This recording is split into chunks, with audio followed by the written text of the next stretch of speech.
I had been organizing before the movement for Black Lives, sort of like where I rose to the scene. I've been doing housing and labor justice work, both in DC and in Chicago, for a number of years. And then running into Omalar, Williams McAllister, and Erica Totten around the city when they started organizing is kind of what inspired me to get involved in this particular movement.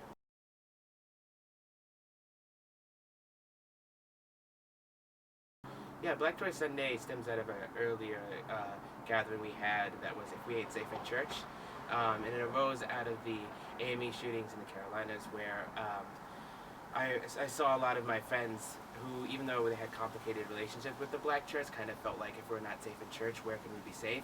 And there was a lot of trauma and a lot of folks feeling like it was kind of a flashpoint moment to realize how many black spaces were lost and how unsafe we felt in America. And so we wanted a space to both have black joy, get healing, but also reclaim spaces that used to be black. And so with the suggestion of an organizer with BYP 100 DC, we went to Malcolm X Park uptown in Northwest and reclaimed that space because that used to be a very black space that's been taken over with a lot of dreadlock white people. And the original intention was just to process a lot of the pain.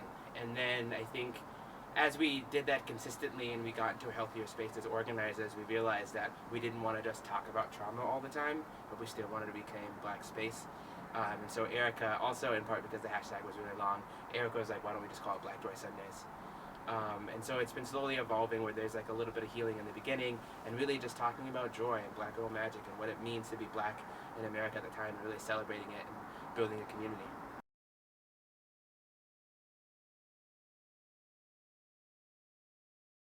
Yeah, I don't think that is work. Like I think sometimes we focus on the flashpoints of movements, right? The things that are really exciting, and we miss all the organizing work that goes in between the flashpoints. And I think a lot of times hashtags are just flashpoints, right?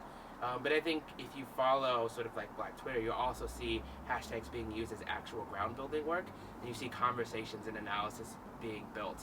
I think like a great example is Trudy at Gradient Layer, who I think set a lot of the analysis for why, and is a large part of the reason why everybody doing Movement for Black Lives work now is talking about a black queer feminist lens, right? It's because of that groundwork, but I think it would be too simplistic to say it was just writing good pieces and hashtagging, right? There's a lot of work building real connections and changing the narrative of how we even conceive of these issues and then fighting for power, right? I think a lot of what actual online organizing is, good online organizing, is cultural organizing.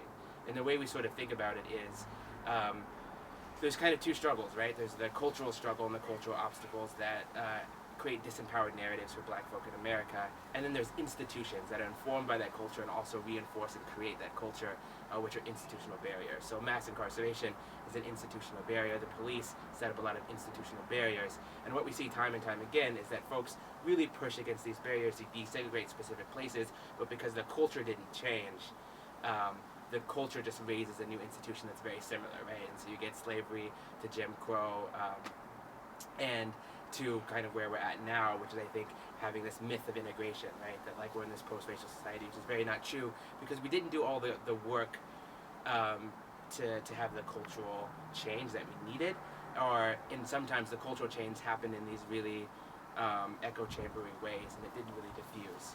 And so what I think this current manifestation of the Black Liberation Movement is an attempt to fuse both, right? So you do see groups who are shutting down police stations. You do see groups that are pushing for specific policy reform. We're using a variety of tactics to attack the culture, dismantle the system, and then also articulate different alternatives that are more liberatory, that allow us to be our full human selves. And so it's this really important mix of all three, and I think social media can be an important part of each component.